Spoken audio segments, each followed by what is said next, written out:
The Whitaker home in Springfield, Ohio, was quiet except for the clinking of silverware and the faint hum of an old refrigerator in the corner of the kitchen.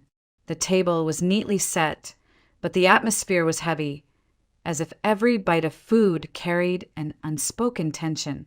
Nancy sat opposite her husband, Victor, and next to his mother, Lucille, who had insisted on coming for dinner. Victor's broad frame filled the chair, his shoulders hunched as he spooned another ladle of steaming soup into his bowl.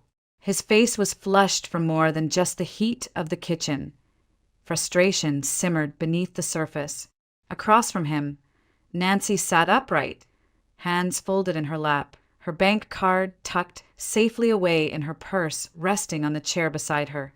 She knew exactly why her mother-in-law had come tonight. Lucille's thin lips pursed into a line as she leaned forward, her voice soft but demanding.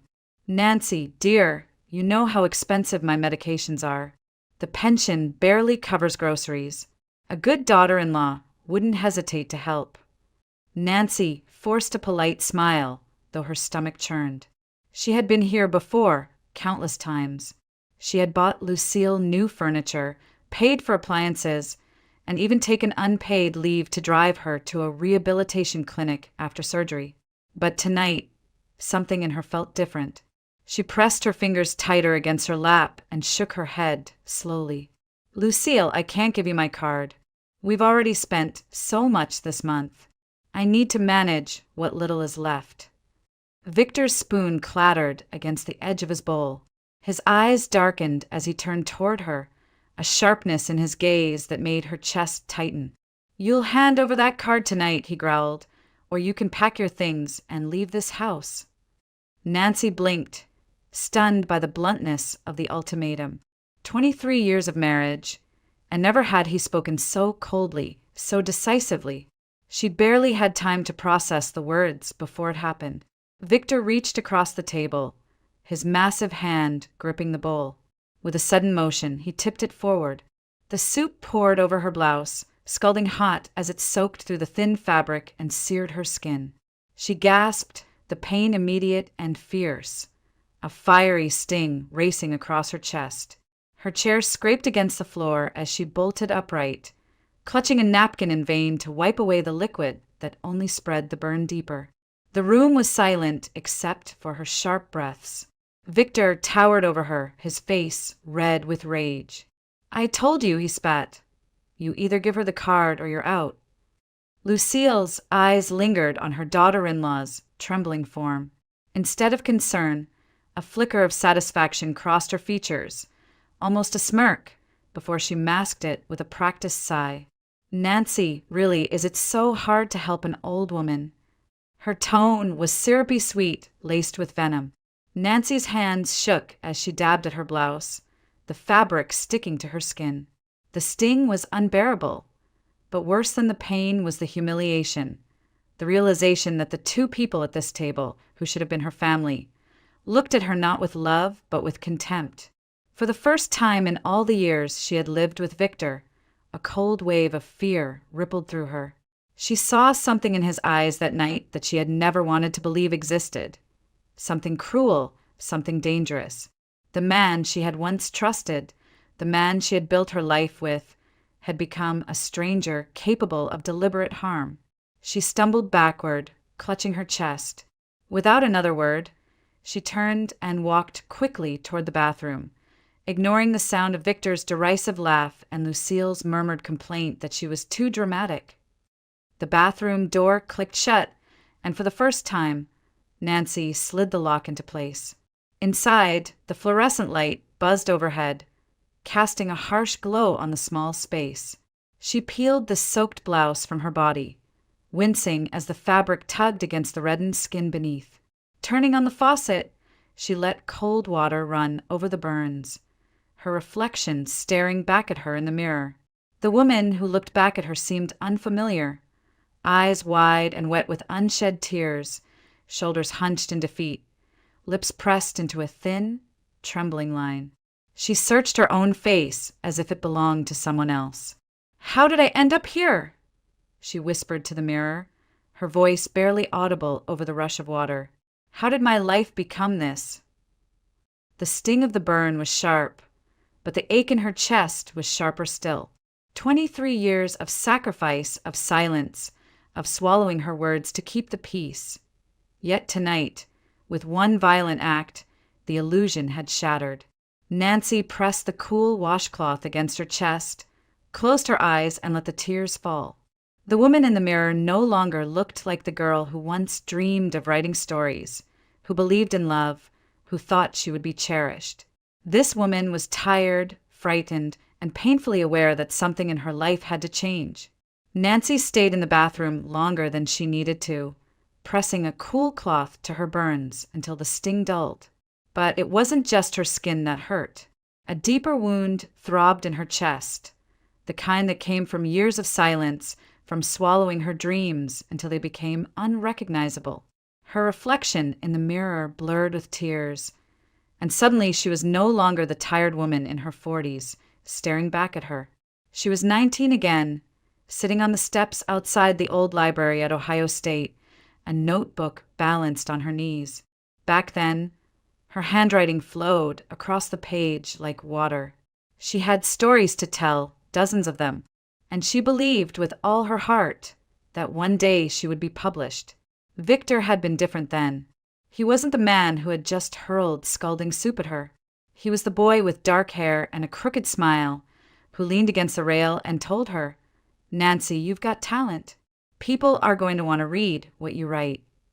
She remembered how those words lit something inside her, how she clung to them when the world seemed too big and her own voice too small. For a long time, she believed he saw her, that he valued her mind, her imagination. But years blurred one into the next, and her notebooks were replaced by grocery lists, utility bills, and check registers. The only pages she filled were the ones Lucille shoved at her, statements for bank withdrawals, receipts for furniture Lucille wanted, medical expenses she insisted Nancy cover. Somewhere along the way, Nancy had stopped being Victor's partner and had become his mother's provider, her walking ATM. The realization stung worse than the burn on her chest. She pressed the cloth harder against her skin, as if pressure could smother the truth. She wasn't living the life she had dreamed of. She was existing, paying bills, cooking meals, making herself smaller so others could take more. Her mind drifted to a phone call she had received just last week, one she hadn't dared to tell Victor about. Ellie Carter, her old college roommate, the one who used to sneak into late-night writing workshops with her, had called out of the blue. "Do you still write?" Ellie had asked, her voice bright, filled with the kind of warmth Nancy hadn't felt in years. Nancy had hesitated, her throat tightening around the answer. "Not really. Life got busy." "Busy," Ellie repeated gently, not unkind. "Nancy, you used to dream bigger than anyone I knew. Don't tell me that girl is gone." The call had ended with Nancy making excuses about timing, about Victor, about obligations she couldn't shake. But after she hung up, she sat on the edge of the bed, staring at the blank wall. For the first time in years, she felt the weight of everything she had given up and the crushing loneliness of realizing no one had noticed but her. Now, standing in the bathroom, the echo of Ellie's words mingled with the sting of the soup and the memory of Victor's cold stare. "Don't tell me that girl is gone." Was she? Nancy wrapped her arms around herself, the damp washcloth slipping to the sink. A sob tore from her throat before she could stop it. She had let herself be isolated, first gently, then completely. Old friends stopped calling after too many declined invitations. Family visits grew rarer when Victor dismissed them with excuses. And Nancy, too weary to fight, had allowed it. She had been walled in, brick by brick, until the world outside their home felt unreachable. The shame of it burned hotter than the soup. She wasn't just humiliated by Victor's cruelty or Lucille's scorn. She was ashamed of herself, ashamed that she had abandoned the young woman with a notebook, the girl who once believed her words mattered. She turned back to the mirror, meeting her own swollen eyes. The woman who stared back looked older, worn down, but still alive. And in that faint flicker of recognition, Nancy realized something she had been too afraid to admit. Her life didn't have to end in this bathroom, in this house with these people. For the first time in 23 years, the thought didn't terrify her. It electrified her. When Nancy stepped out of the bathroom, her blouse clinging damply to her skin, Victor was waiting in the hallway. His face was a mask of impatience, his jaw clenched tight. Lucille hovered behind him, her arms crossed, her expression a mixture of disdain and triumph. Victor's voice was low, but sharp as a blade. Either you hand over that card, or you pack your things and get out. I'm done asking nicely. For a moment, Nancy just stared at him.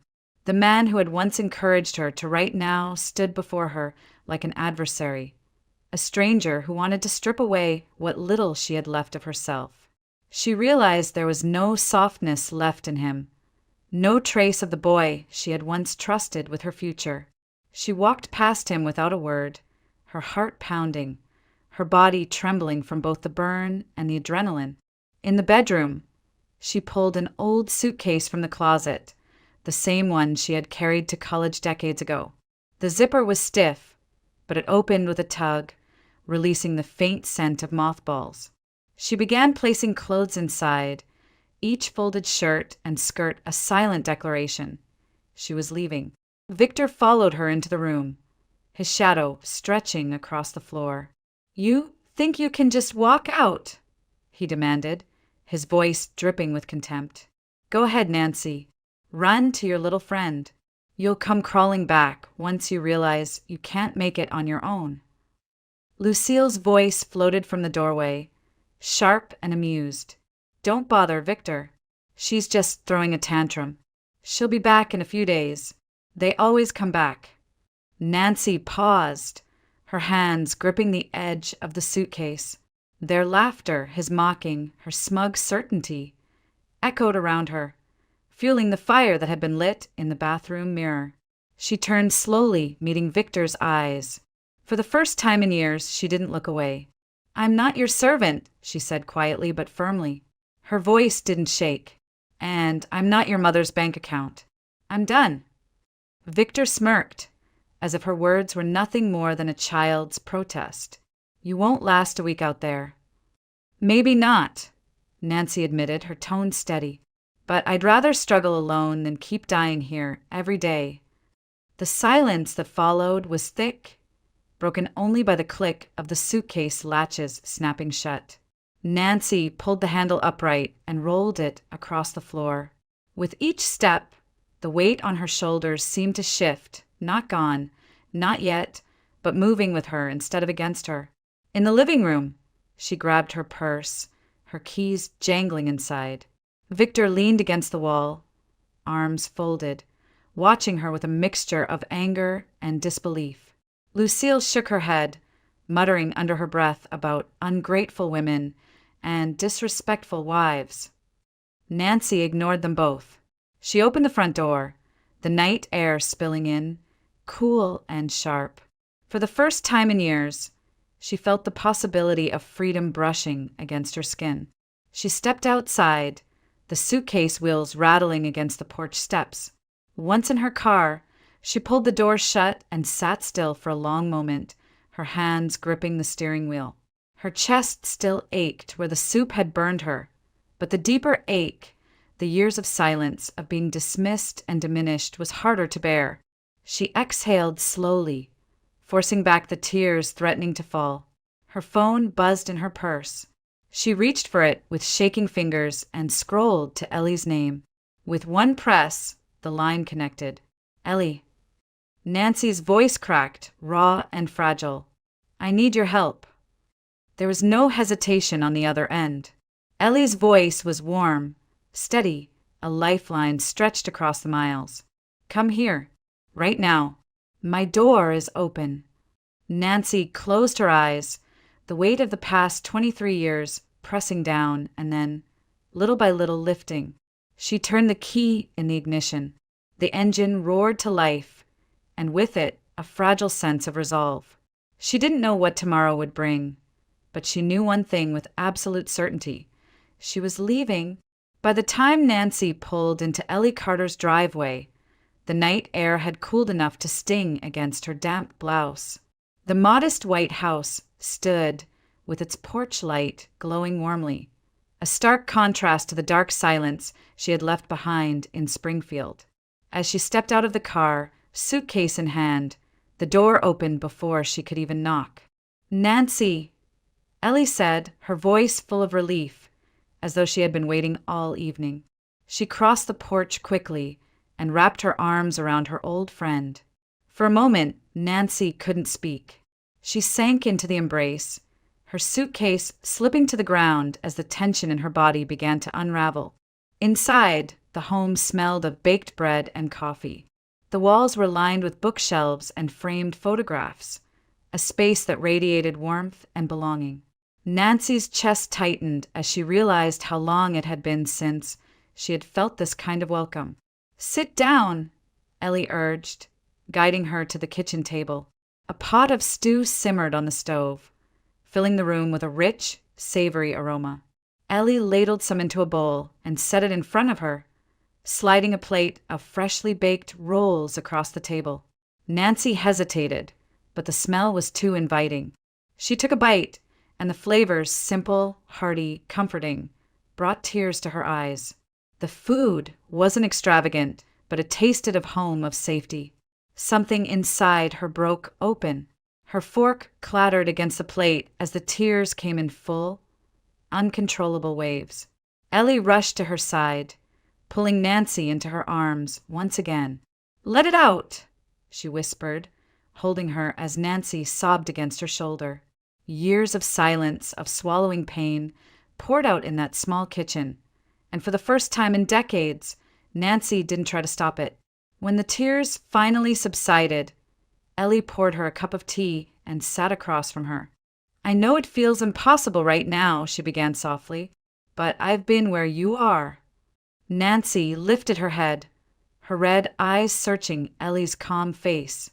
"I stayed too long in a marriage that drained me," Ellie continued. "I thought I was nothing without him, that I couldn't survive on my own. But when I finally walked away, it was like breathing fresh air after years in a locked room." Nancy swallowed, her hands trembling around the warm mug. "How did you do it?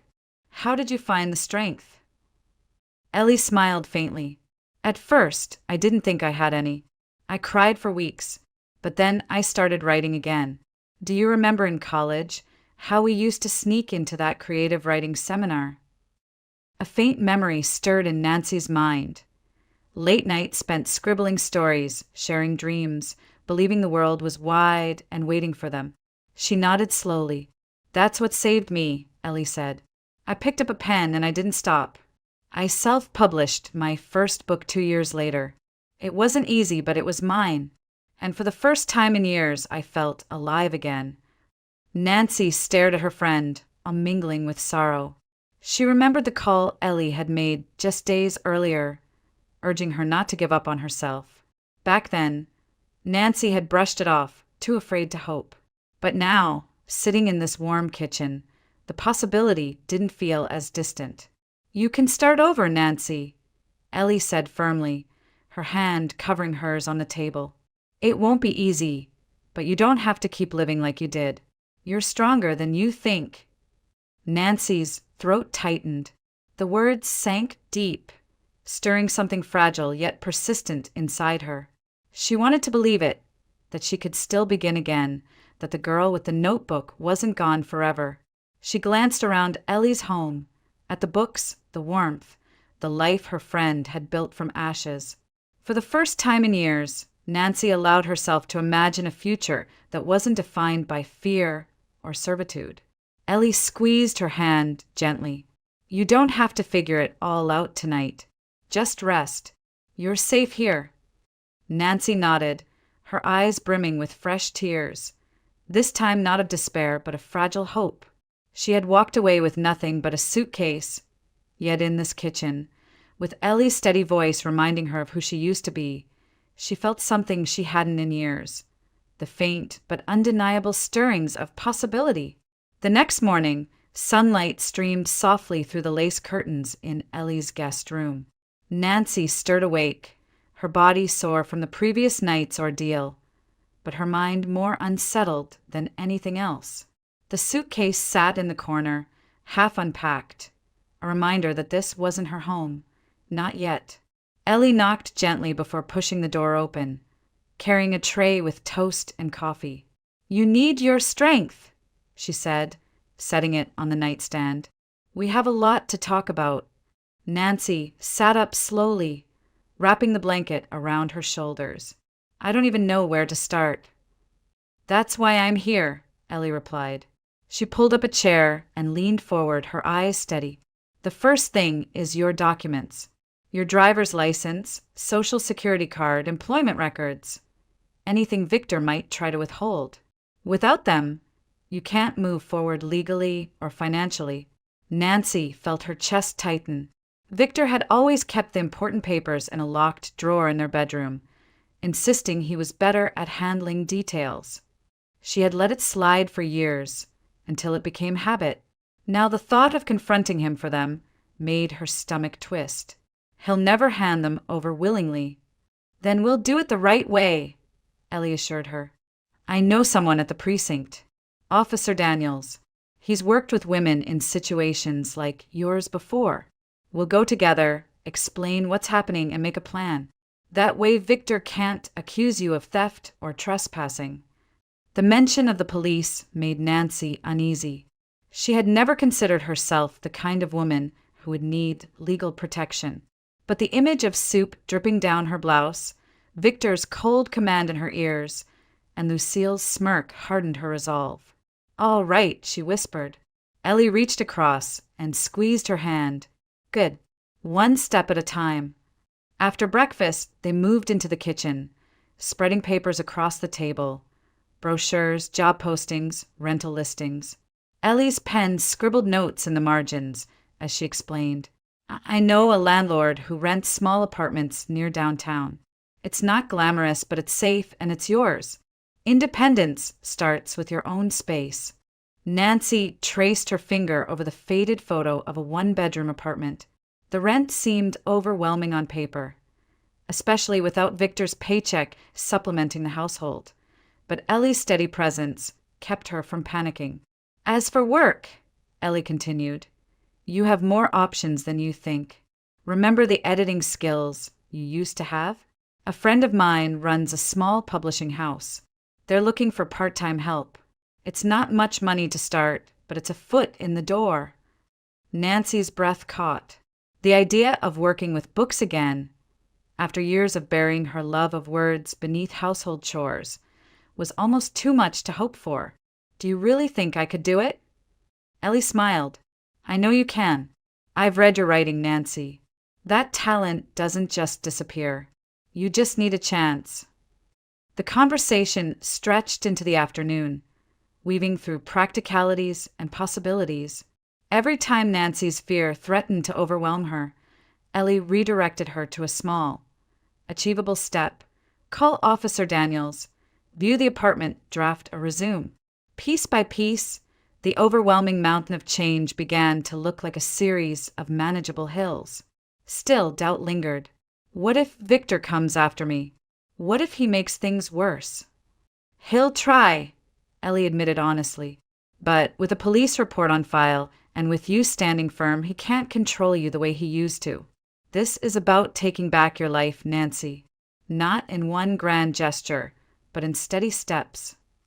Nancy inhaled shakily, her eyes fixed on the sunlight spilling across the kitchen table. Fear gnawed at her edges, but beneath it was something else, something unfamiliar, yet quietly insistent. Hope. 2 days later, Nancy stood at the edge of the driveway she had walked up thousands of times before, her heart hammering in her chest. The house looked the same, peeling shutters, the front porch sagging slightly, but everything about it felt hostile now. Beside her stood Ellie, steady as ever, and Officer Daniels, a tall man with graying hair who projected calm authority. "Just remember," Daniels said, his voice even, "you're here legally. You have every right to retrieve your personal documents and belongings. If your husband refuses, we'll file the proper paperwork. Don't let him intimidate you." Nancy nodded, though her hands trembled around the strap of her purse. When the front door creaked open, Victor appeared, his expression darkening as he registered the visitors on his porch. "Well, well," he drawled. "Look who decided to come crawling back, with backup no less." Nancy swallowed hard, but Daniels stepped forward. "Mr. Whitaker, we're here so Nancy can collect her personal documents and belongings. I expect your cooperation." Victor's laugh was sharp, almost mocking. "Documents? She doesn't need anything. Everything she had was mine, too." His gaze flicked to Nancy, cold and taunting. "You walked out, remember? You don't get to waltz back in like nothing happened." Ellie crossed her arms, her tone clipped. "We're not here to argue, Victor. She needs her driver's license, her social security card, her employment records, things she legally owns." At the mention of employment records, Victor's eyes narrowed. "Employment records? Don't know what you're talking about." Nancy's chest tightened. She had watched him place those papers in the locked drawer years ago, insisting he would keep them safe. "They're in the bedroom, bottom drawer of the dresser," she said quietly, forcing the words out. Victor's smirk widened. "Funny, I don't recall any such thing. Maybe you imagined it, Nancy. You've always been dramatic." Before Nancy could respond, Lucille's voice cut through from the kitchen. "So the runaway has returned. I thought you'd at least have the decency to stay gone." She shuffled into view, her sharp eyes scanning the group. When they landed on Officer Daniels, her lip curled. "Bringing the police now? How pathetic. What kind of wife calls the law on her own husband?" Daniels remained unshaken. "Ma'am, this is a lawful matter. I suggest you let us proceed." But Lucille wasn't finished. She leaned toward Nancy, her voice dripping with contempt. "You always were ungrateful. Victor put a roof over your head, food on your table, and you repay him with this? You don't deserve this family." The words struck deep, but Nancy forced herself to stand straighter. She had heard those accusations too many times to let them break her now. Officer Daniels gestured toward the hallway. "Show us the bedroom, Nancy." Nancy led the way, her pulse thrumming. The familiar walls seemed to close in on her, each step reminding her of the years spent here, the dreams she had buried within these rooms. In the bedroom, she went straight to the dresser, pulling at the bottom drawer. Empty. Her breath caught. She rifled through the other drawers, hands shaking, but there was nothing. No records, no envelope, nothing. Victor leaned casually against the doorframe, arms folded, amusement etched on his face. "Told you, no such thing exists." Ellie's voice was sharp with outrage. "Victor, you're lying. You know exactly what was here." "Prove it," he shot back, his grin widening.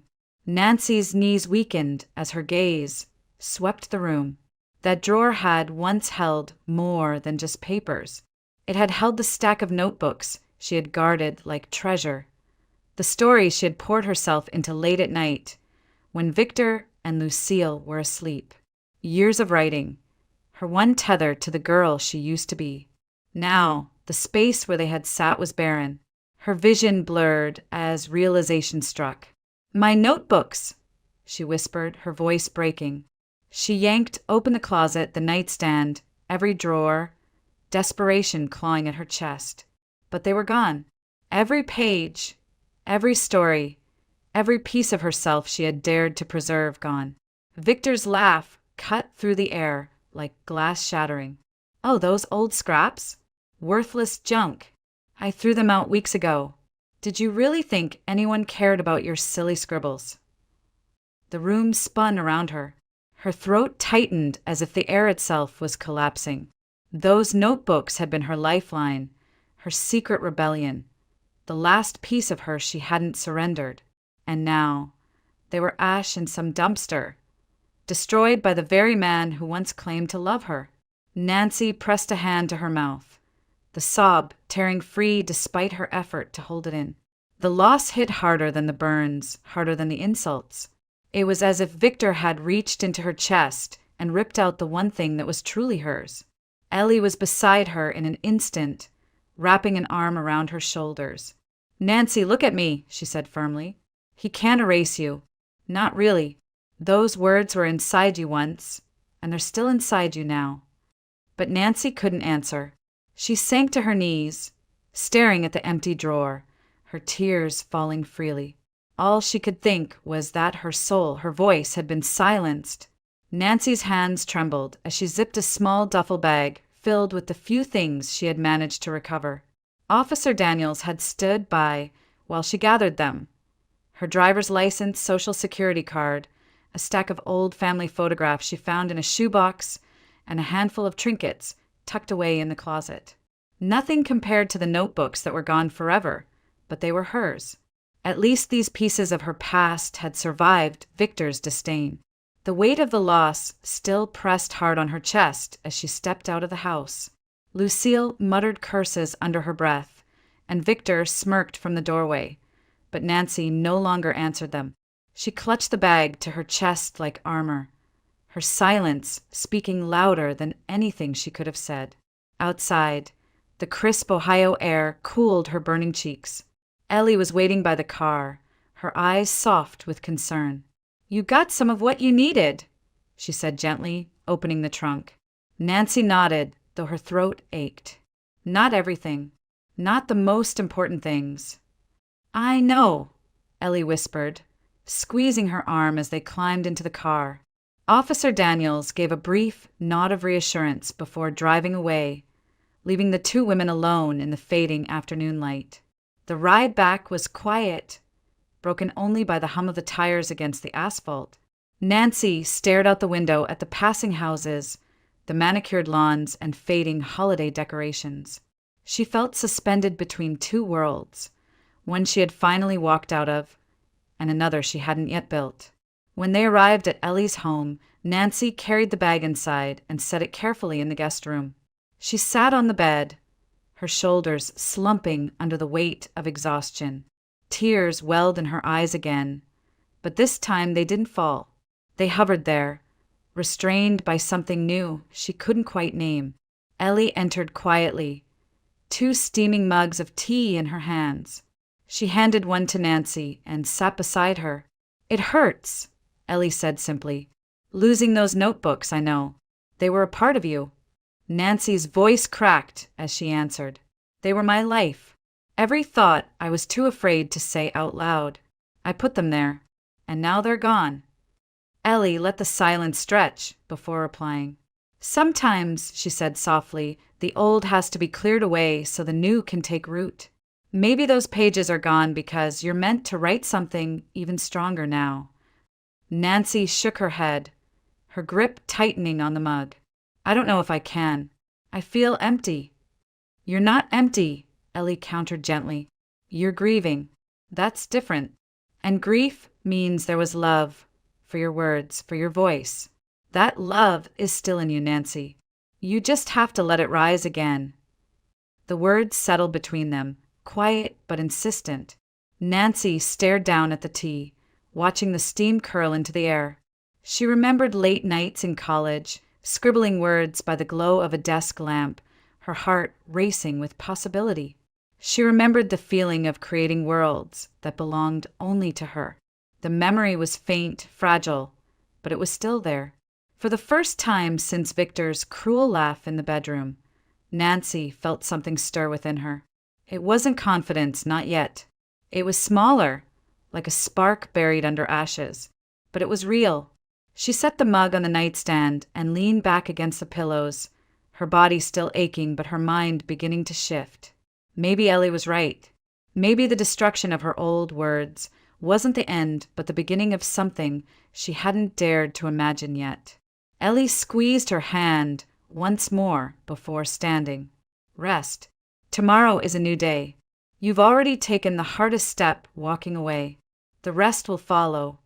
As the room grew quiet again, Nancy closed her eyes. The grief of what she had lost pressed in heavy waves, But underneath, something else whispered, the possibility of starting again. For the first time in decades, she allowed herself to consider it. She could write again. It was only a week after Nancy had moved in with Ellie when the phone call came. The number on the screen was unfamiliar, but the voice on the other end was official and cool. Mrs. Whitaker, this is the Springfield Police Precinct. We need you to come in to answer a complaint filed against you. Nancy's stomach dropped. Her fingers tightened around the receiver. What complaint? Your husband, Mr. Victor Whitaker, has filed a report alleging theft of marital property, the officer explained. You'll need to provide your statement. Her hands went cold, the air suddenly too thin. She managed a strained, I'll be there, before hanging up. Ellie, who had been sitting across the table working on her laptop, immediately noticed her friend's pale face. What happened? Nancy relayed the conversation, her voice trembling. He's accusing me of stealing. I knew he wouldn't let me go, but this… Ellie, what if people believe him? What if everyone thinks I'm a thief? Ellie reached across the table and gripped her hand firmly. Breathe.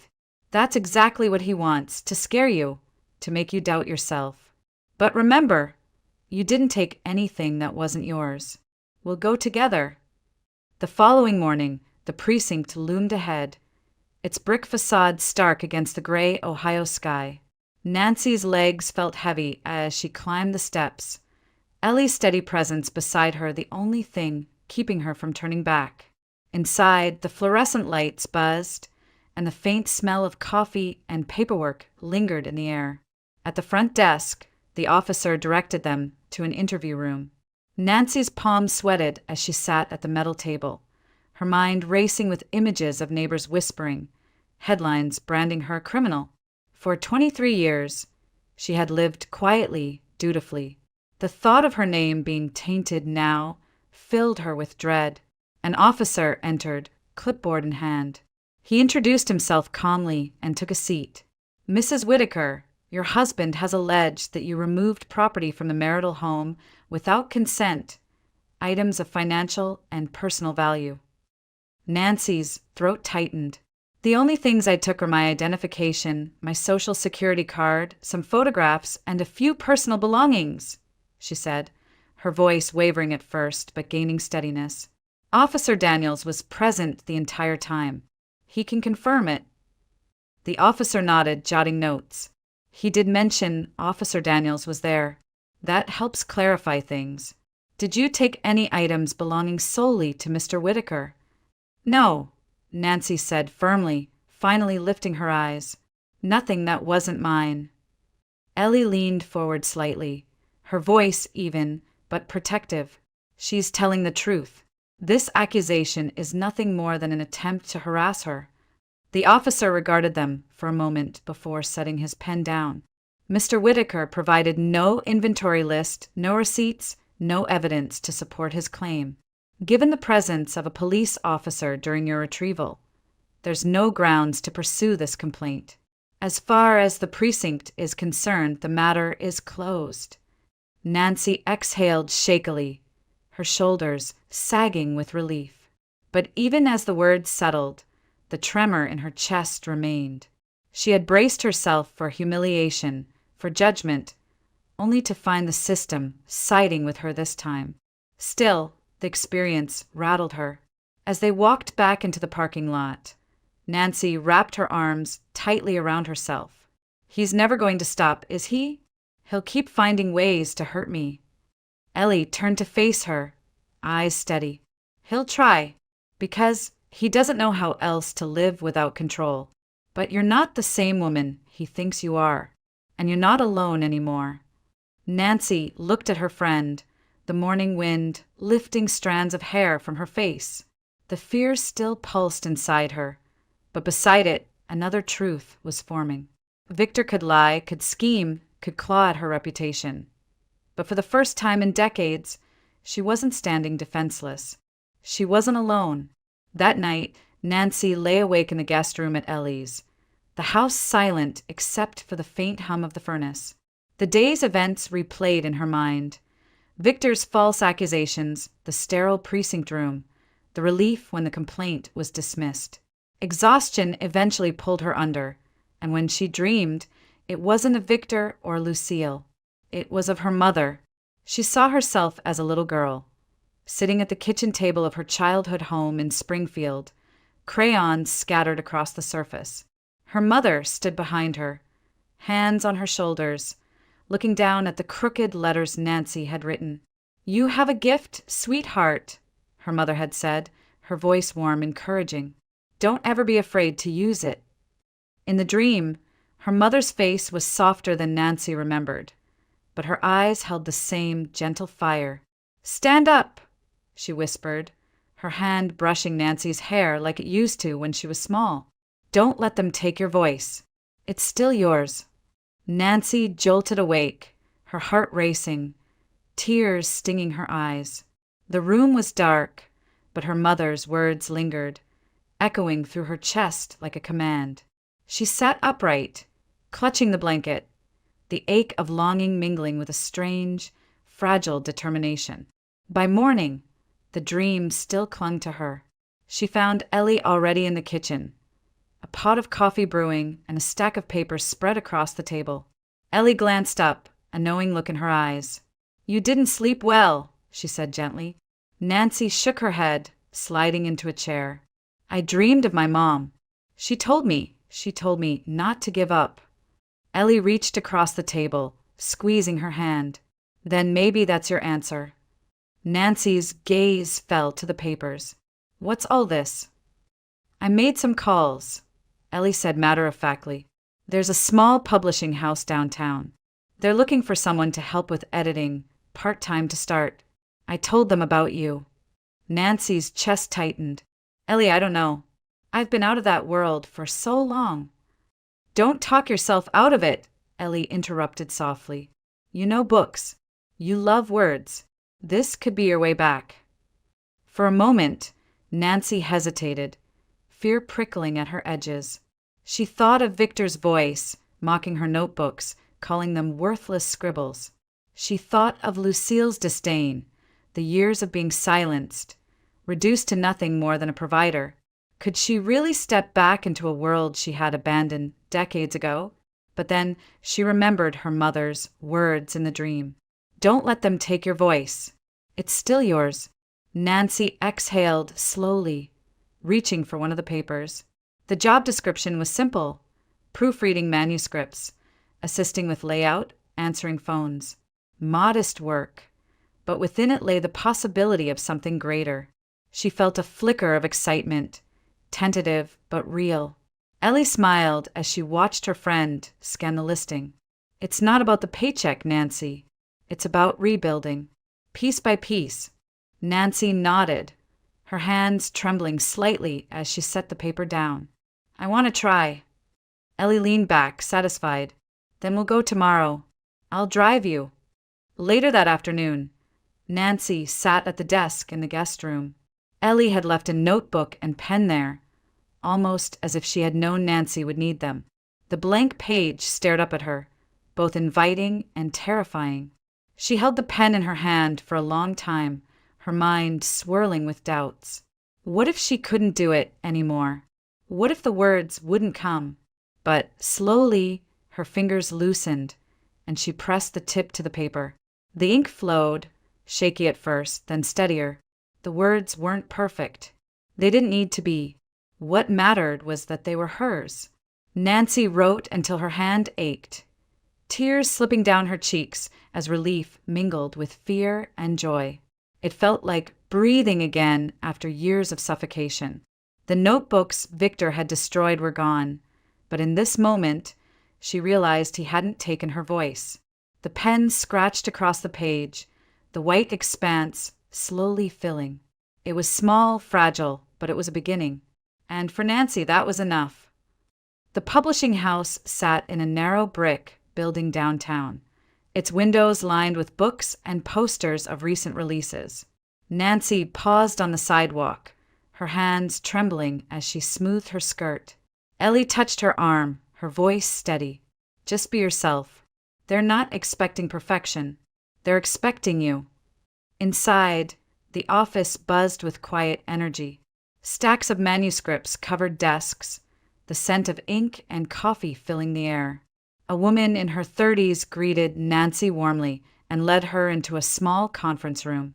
The interview was straightforward, questions about her experience with grammar, her ability to manage deadlines, her love for books. Nancy answered honestly, her voice faltering only once before she caught herself. When they asked why she wanted the job, she hesitated, then said simply, "Because I want to feel alive again." By the time she left, the editor smiled and said they would call her soon. It wasn't a promise, but it was hope. Ellie met her outside, grinning. "How do you feel?" Nancy exhaled, her shoulders loosening. "Terrified and excited, I think. I think I actually did it."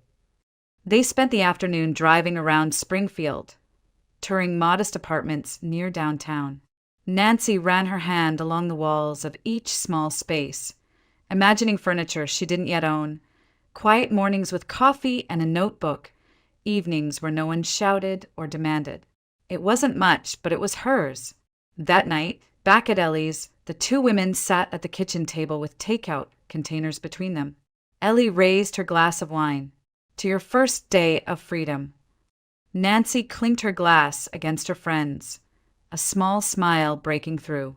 The weight on her chest hadn't disappeared, but it had shifted. For the first time in decades, she felt the ground under her feet was her own. After dinner, Nancy returned to the guest room. She set her notebook on the desk, opened it to a blank page, and uncapped her pen. The words came slowly, but they came. Lines about pain, about loss, about rediscovering her voice. She wasn't hiding in the dark anymore, scribbling in fear. She was writing openly, claiming her space. Hours passed before she leaned back, her hand cramped but her heart light. The page before her was filled with her handwriting, jagged but alive. Then her phone buzzed. The name on the screen made her chest tighten. Victor. For a long moment, she stared at it, debating whether to let it ring. Finally, she answered, her voice calm. "What do you want, Victor?" His tone was slick, almost smug. "I found your notebooks. The ones you swore I threw away. Maybe I didn't get rid of all of them after all. We should meet. Talk." Nancy's stomach twisted, but she didn't let her voice shake. "Keep them. Burn them. Do whatever you want. They don't control me anymore." He chuckled darkly. "You'll regret saying that. You always do." She ended the call without another word, placing the phone face down on the desk. Her heart raced, but when she looked at the fresh page in front of her, the fear began to fade. Victor might still try to pull her back, but he no longer held the last piece of her. She had herself. Nancy lifted her pen again, pressing it firmly against the paper. The ink flowed, steady and sure. Her story was only beginning, and for the first time, she wasn't afraid of how it would unfold. The night outside was quiet, the hum of the city distant. In the stillness, Nancy wrote on, each were to step away from the shadows and toward the life she was finally ready to claim. The fight with Victor wasn't over, but the difference now was clear. Nancy wasn't fighting for scraps of dignity in his house. She was building her own. And in that small room, with nothing but a notebook, a pen, and her own resolve, she felt the unmistakable truth. Her new life had begun. Have you ever stared at a number and felt it was laughing at you? It was a rainy Tuesday in Seattle, one of those bone-deep gray days where even the streetlights looked tired. I had just logged into the company's payroll portal to double-check a minor expense reimbursement when the number hit me like a brick to the chest. My salary, after 12 years of loyalty, 14-hour workdays, and missed holidays, had been slashed by 27%. No warning, no explanation, just a new reality staring back at me in black and white. I scrolled down 3 times, thinking it had to be a glitch. I even refreshed the page, like somehow the system would suddenly apologize and fix itself. It didn't. My throat tightened. My hands trembled. I grabbed the printout and marched up 3 floors to the executive wing, my heels clicking against the tile with more anger than rhythm. Garrett Lowell, the new CEO, sat behind a sleek glass desk, laughing at something on his phone while sipping a $7 latte the intern probably fetched for him. He looked up at me the way someone might glance at a waiter delivering the wrong meal. "Olivia," he said, tone casual, smile empty. "Something on your mind?" I handed him the paper. "Can you explain this?" He barely glanced at it before leaning back in his leather chair. Yes. That's part of the new compensation restructuring.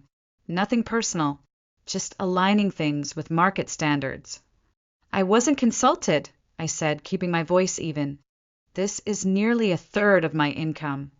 "If it's not working for you," he said, standing to straighten his cufflinks, "you're always free to leave." That was the moment it stopped being confusing. It was crystal clear now. This wasn't a mistake.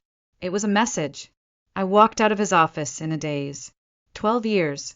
12 years of being the first in, last out, the one who stayed through client meltdowns, who ran entire projects solo when budgets were cut mid-cycle. I wasn't flashy. I didn't play politics. But I delivered. And for a long time that had been enough. Until now. Back at my desk, I pulled open the bottom drawer and reached past old project notebooks and thank you cards from clients.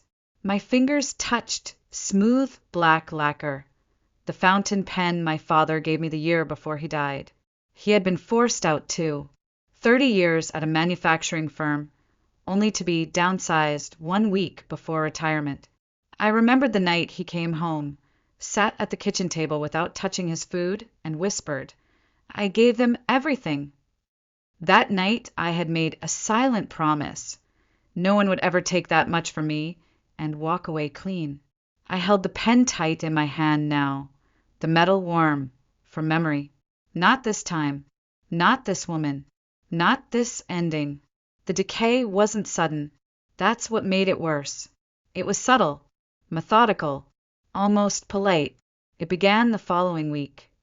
When I walked into the Monday morning strategy meeting, a meeting I had led for over 5 years, and found my name missing from the printed agenda. Tyler Griggs, the so-called strategic consultant recently brought in, was now listed as the facilitator. I wasn't even on the schedule. No one made eye contact when I took a seat near the back. No one asked for my input. The next day, I received a company-wide memo outlining department role updates. My name didn't appear once. On Wednesday, the CTO forwarded a client issue that fell squarely in my domain to someone I had once trained fresh out of grad school. She replied with a cheery, "Thanks, I'll handle it," and CC'd Tyler. Not me. By Friday, I found myself moved from my sunlit corner office to a desk jammed between 2 interns near the copier. My nameplate was gone. My new workspace had a flickering overhead light that buzzed just enough to make you question your sanity. No one said it out loud, but the message rang clear. You don't belong here anymore. But they wouldn't fire me. No, that would mean severance, legal risk, bad optics. They wanted me to do the dirty work myself, to pack up quietly and vanish without fanfare. I didn't. I showed up every day, 10 minutes early like I always had. I triple-checked every client deliverable. I responded to every email with my usual precision and grace, not because I believed it would save me, but because it reminded me that I still held control over something, even if it was just my own standard of integrity. Still, the air around me thickened. Colleagues I had coached for years started avoiding me in the halls. Conversations stopped when I entered a room. Slack messages dried up. Even casual, "How was your weekend?" pleasantries evaporated. It was as if I had become radioactive. Then came the worst insult, the request to train Tyler. The email landed in my inbox at 6:17 p.m. on a Friday. "Olivia, can you provide onboarding support to Tyler regarding legacy client structures? Let's keep the transition smooth. Thanks." Legacy. That was the word they used, like I was an outdated file in a forgotten cabinet. Monday morning, I sat with Tyler across from the big touch screen in the conference room. He wore confidence like cologne, too much of it choking and artificial. "Let's keep this high level," he said, barely glancing up from his phone. "No need for the old school stuff." I stared at him for a second too long, then nodded slowly. "Sure, high level." He didn't notice the way I clenched my jaw or how my hands stayed locked together under the table, steadying a tremor I didn't want to show. By noon, I had reached my limit. I slipped out during lunch, climbed the narrow stairwell to the rooftop, a space most employees forgot existed. The wind was sharp, biting against my skin. Seattle's skies stretched heavy and gray above me. I took the fountain pen from my coat pocket, the one that still carried the ghost of my father's last days. I gripped it so tightly, it left a red groove in my palm. They were trying to do the same thing to me that had been done to him. Quiet erasure. But I wasn't going quietly. I looked out over the city, the drizzle clinging to my lashes, and I whispered through gritted teeth, "You picked the wrong woman." I came back down from the rooftop changed, not in some cinematic blaze of fire and vengeance. No, it was quieter than that, colder, focused. I sat back at my desk, the buzz of the fluorescent light above me now oddly comforting in its consistency. Everything else had shifted, my title, my respect, even my identity within the company, but that light? It flickered just the same, refusing to be fixed, just like them. I opened Tyler's onboarding spreadsheet, stared at it for a full minute, then opened a second browser tab, one the company's IT monitoring wouldn't flag. I began typing into a search bar I hadn't used in years. Washington State, whistleblower protections. Employee rights during restructuring. Unauthorized use of digital signatures. My heart was pounding, but my fingers moved with mechanical precision. Over the past month, I'd noticed something off in the financial workflows. Vendor approvals I didn't remember signing, payment authorizations where my name showed up but no memory followed. At first, I'd blamed the stress, the exhaustion. But now I wasn't so sure. Just then, a soft knock landed on the edge of my desk. I turned. It was Nina Patel, junior accountant, barely a year into the company, always polite, always quiet. She looked over her shoulder, then leaned in slightly and slid me a sticky note. For words. No punctuation. No context. Just, "Check vendor invoice web 86. I looked up at her, but she was already walking away, blending back into the humming office like nothing had happened. But something had. The wind had shifted. That evening, I waited until most of the floor had cleared out. Friday happy hour was a good time for ghosts to work. I pulled up the invoice Nina had flagged. At first glance, it was nothing. $18,500 for operational consulting, linked to a recently restructured client account. The vendor name, Cortiva Consulting. I didn't recognize it, but at the bottom of the invoice in sleek digital script was my name. Olivia Hart, authorized digital signature on file. Only I never signed it. I opened the internal vendor log and traced the approval path. It was tied to my user credentials, time-stamped during a week I was out sick with a doctor's note and prescription records to prove it. A chill rippled down my spine. I searched Cortiva Consulting across the company's vendor history. 3 other payments appeared, all within the past 6 months, totaling over $87,000. Each one approved by me. Each one tied to client files I had either led or recently been removed from. I sat there for a long moment, eyes dry, mouth bitter. They weren't just pushing me out. They were laundering money and using my name to do it. I was the perfect scapegoat, respected, tenured. A little too quiet, a little too isolated lately. If an audit came, and it would, I'd be the one holding the bag.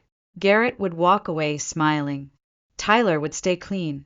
And I'd be remembered as the legacy employee who cracked under pressure and fudged the numbers on her way out. No, not this time. I copied everything. Every invoice, every approval log, every login trail. I backed them up twice, once on a flash drive hidden behind the photo frame of my dog, and once to a secure, encrypted cloud account I hadn't used since graduate school. Then I sat still, hands folded, and breathed through the storm gathering inside my chest. I wasn't just going to survive this. I was going to unmake them from the inside out. Monday morning arrived with the usual fog rolling over the sound and the bitter scent of burnt office coffee filling the break room. I brought Nina a cappuccino and left it gently on her desk without saying a word. She looked up at me, just for a moment, and gave a subtle nod. No smiles, no pleasantries, just acknowledgement. We both knew. Over the weekend, I had gone deeper, digging through every archived approval, every audit trail where my name had appeared without consent. The further I went, the more rot I found. At least 2 other vendors, Lyric Partners and InventForge Consulting, had been paid through the same pattern, vague service descriptions, inflated amounts, and my digital signature acting as the final stamp. The totals crossed 6 figures, all within the past year, all tied to accounts I had either managed or had been suddenly removed from. There was no longer any doubt. This wasn't incompetence. It was criminal. Worse, it was strategic. I met with a labor attorney that afternoon. Her name was Marcia Delgado, sharp as a scalpel, calm as still water. She didn't flinch when I laid out my evidence, just tapped her fingers against her notepad as she listened. After I walked her through the final forged invoice, she looked me dead in the eye and said, "They're laundering funds under your profile. That's not just unethical, it's prosecutable." I didn't speak. I just nodded. Marcia leaned in slightly. "Don't confront them. Not yet. Let them think they're winning. The more confident they get, the sloppier they'll become." It wasn't what I wanted to hear, but it was what I needed to. So I smiled in meetings, trained Tyler like a dutiful employee, nodded politely when Garrett tossed me fake compliments in passing. I let them think I was defeated, tired, too small to matter. But behind the curtain, I was tracking every move. That week, Tyler forwarded me a vendor document that looked oddly familiar. I checked the footer and found an IP address from an unsecured network. When I ran a trace, it linked to a residential IP registered under Landon Griggs, his college roommate, according to a LinkedIn post from 2011. A second ghost vendor. Another connection. The final blow came 3 days later, in the form of a misfired email. Tyler meant to send it to Garrett. Instead, it landed in my inbox. Subject: covering our tracks body. Just make sure Olivia doesn't get wind of the Cortiva numbers. We'll push her out before audit season. She's emotional. She'll walk. Keep it smooth. I stared at the screen, heart pounding in my ears. I didn't react. Didn't forward it. Didn't scream. I printed it. Then I printed everything else. A 62-page report, color-coded, cross-referenced, and tabbed. Invoices, login logs, internal approval trails, emails, even backup screenshots with time metadata. I added an appendix for good measure and made 5 copies. 1 for my attorney, 1 for the board of directors, 1 for internal compliance, 1 for insurance, and 1 for me. But before I made a move, I needed leverage, something Garrett and Tyler couldn't spin, delete, or bury. So I called Mariton Analytics, our biggest legacy client. I had handled their account for nearly 8 years. We trusted each other. I scheduled lunch with their COO under the pretense of reviewing back-end access and vendor touchpoints. Halfway through her salad, I asked, "Hey, random question. Have you ever worked with a firm called Cortiva Consulting?" She paused. "Cortiva? No. Doesn't ring a bell. Why?" I smiled. Probably nothing. Just cleaning up some old files. That night, I received a voicemail from her direct line. Her voice was calm but laced with concern. "Olivia, we just checked something. That vendor you mentioned, it showed up on one of our cross-billed expense reports. If there's anything you think we should know, we're all ears. And just so you know, our loyalty's with you. Always has been." That was it. The crack in the dam. The beginning of the end. The following morning, I woke before my alarm. No dread, no panic, just clarity, the kind of calm that only arrives after the storm inside you has already passed. I dressed simply, gray blazer, black slacks, no frills. Not to make a statement, just to feel like steel. I arrived at the office at 7:48 a.m., 22 minutes before the meeting I had quietly requested through the executive assistant. She hadn't even asked why. She just replied, confirmed. Conference room D, 9 a.m. Perfect. At 8:58, I was already seated at the long glass table, a slim black folder in front of me. I didn't bring my laptop. I wouldn't need it. One by one, they filed in CFO, head of compliance, legal counsel, 2 board members via video call. Garrett walked in last, wearing a smirk like he was about to breeze through a performance review, not walk into a minefield. He pulled out his chair across from me and said smoothly, "Olivia, we weren't expecting anything formal today." I returned his gaze without blinking. "I know, but after reviewing the latest vendor filings, I thought we should clarify a few things." I opened the folder and turned it toward him, sliding it across the table with deliberate ease. Silence fell as they began reading. The CFO's brow furrowed by page 2. By page 6, one of the board members on Zoom leaned into the camera and said, "Can you scroll down? I want to see the audit trail." I kept my voice steady. "The documents in front of you include fraudulent invoices tied to vendors that never went through the standard approval process, all bearing my digital signature. Signatures I did not authorize. You'll also find logs that show internal actors bypass compliance systems, leveraging my credentials to rubber stamp payments totaling over $140,000. If I hadn't caught this, your upcoming audit would have flagged me as the primary violator. I assume that was the plan." Garrett opened his mouth, but before he could speak, the head of legal raised a hand. "Don't." He turned to me. "Have you shared this outside the company?" I nodded once. "My attorney has the full packet. I've also spoken with Maritime Analytics, who confirmed they never authorized work from Cortiva Consulting, despite their name appearing on expense reports." The CFO swore under his breath. The temperature in the room shifted. Just like that, I was no longer the problem. I was the liability they hadn't accounted for, and the whistleblower protected by law. An older woman on the board, sharp-eyed and unflinching, asked quietly, "How long have you known?" I met her gaze. "Since invoice 1186. She nodded, as if that explained everything. Legal counsel stood. "This meeting is adjourned. Effective immediately, will begin an internal investigation. Olivia, you're advised not to speak with external parties until compliance completes their review." "I understand," I said calmly. I closed the folder, slipped my father's fountain pen into my pocket, and stood. As I passed Tyler's desk on the way out, he looked up, confused by the flurry of Slack pings and email flags that had begun flooding his screen. He wouldn't be confused for long. By the time I reached my desk, the building felt different. Doors that were usually open were shut. HR was huddled in the break room. Conversations halted as I walked by. The tension in the air was so thick it had weight, like thunderclouds right before the downpour. I didn't gloat. I didn't rush. I answered emails like it was any other Tuesday. But waiting in my inbox, marked urgent, was a message from the board chair's assistant. Subject, meeting request.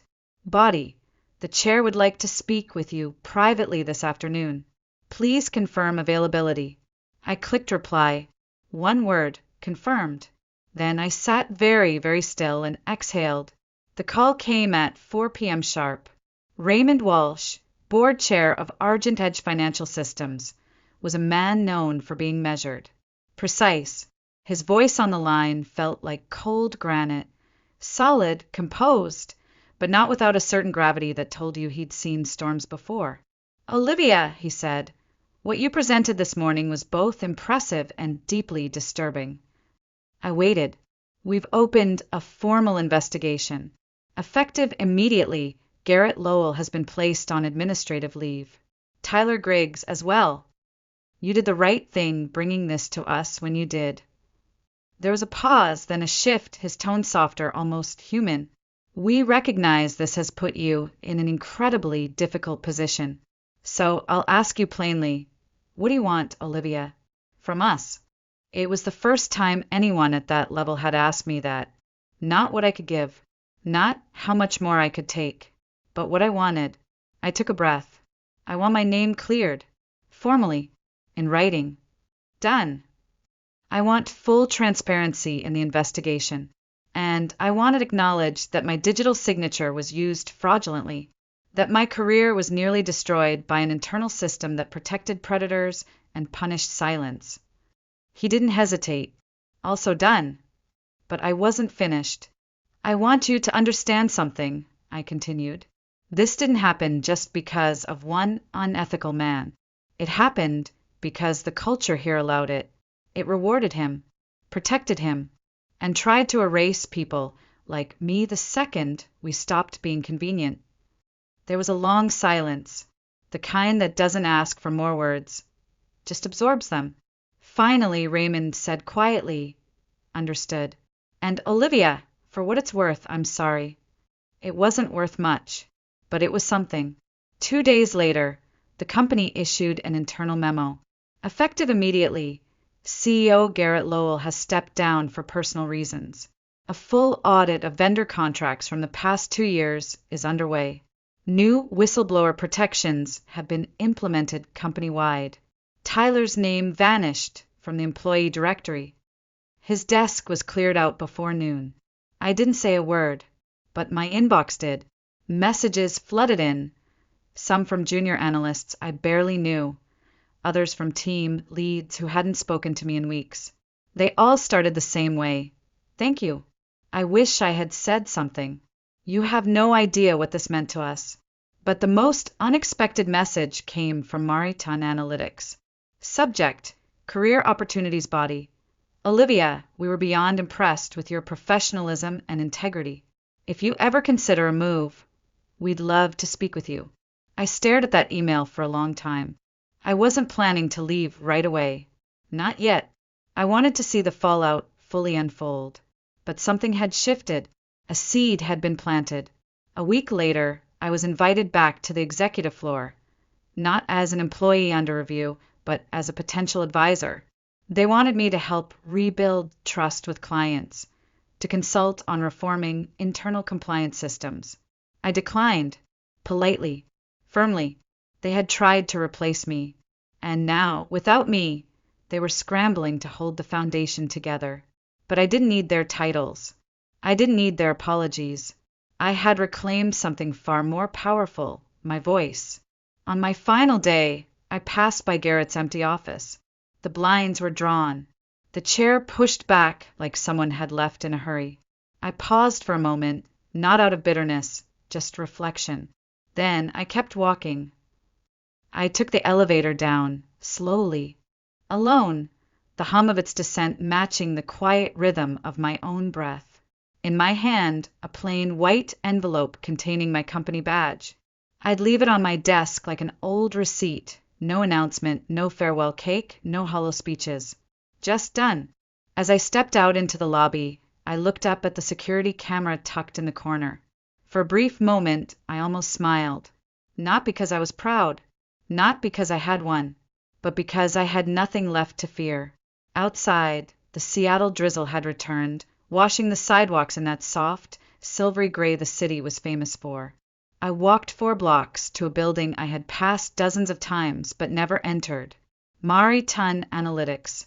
The glass door slid open as I approached, as if recognizing me before I even reached it. Inside, the air smelled like polished wood and freshly ground coffee. Calm, purposeful. They didn't just offer me a job. They offered me something rarer: respect. By the end of that week, I had signed on as their new senior advisor for client strategy. Not because I needed the title, but because I wanted to build something that wasn't held together by silence and fear. My first act? Rewriting their internal whistleblower protocol from scratch.